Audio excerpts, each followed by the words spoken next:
forget you can be a successful parentpreneur.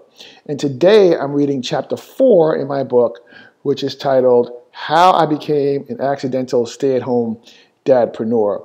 I'll be reading a chapter of the book pretty much every weekday and sharing that with you. You can find the book at themoreyouhustle.com. And if you have any questions or comments, please leave them in the comment section. Or you can always hit me up on Instagram at TrepDad or on Twitter at James Oliver Jr. So let's get right to it. Chapter 4, How I Became an Accidental Stay-at-Home Dadpreneur. Starting up, then running out of cash. It's cliche to say being an entrepreneur is hard. Duh, right? I was fortunate enough to launch my company after completing the accelerator. And I was even luckier to raise money, which gave me 12 months to try to get real sales traction before having to raise another round of capital. But as we all know, things don't always go as planned.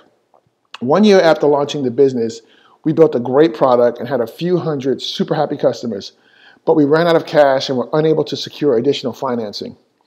Like any entrepreneur in this situation, I cut expenses, both for the business and personally, while I continued to look for ways to generate sales. The decision to stay at home. The decision to stay at home from a practical standpoint was an easy one. Our wonderful full-time babysitter was going back to school, and the timing of this was really a blessing in disguise because, as I said, we needed to cut expenses at home. The thought was that I could stay home with the twins while working on WeMontage between their naps and in the evening. Makes perfect sense, right? However, what makes logical sense doesn't always work emotionally. My initial feelings were not supportive of the idea.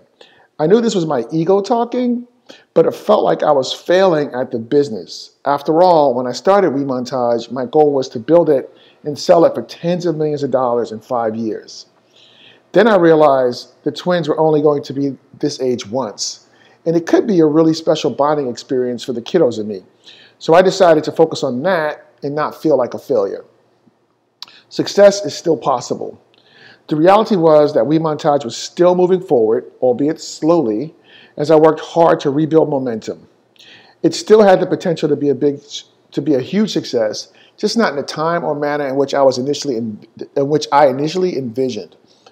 There was also still a very slim chance I might get called to appear on Shark Tank after I auditioned in May and made it to the next to last round of the process.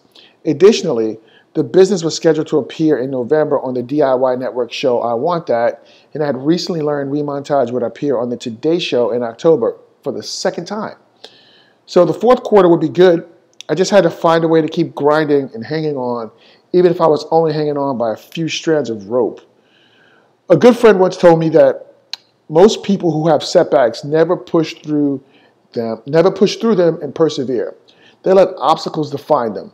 At that moment, I chose not to be defined by failure and decided to persevere. Have you ever had to reverse course on your entrepreneurial dreams and had to be a stay-at-home parent while chasing your dreams?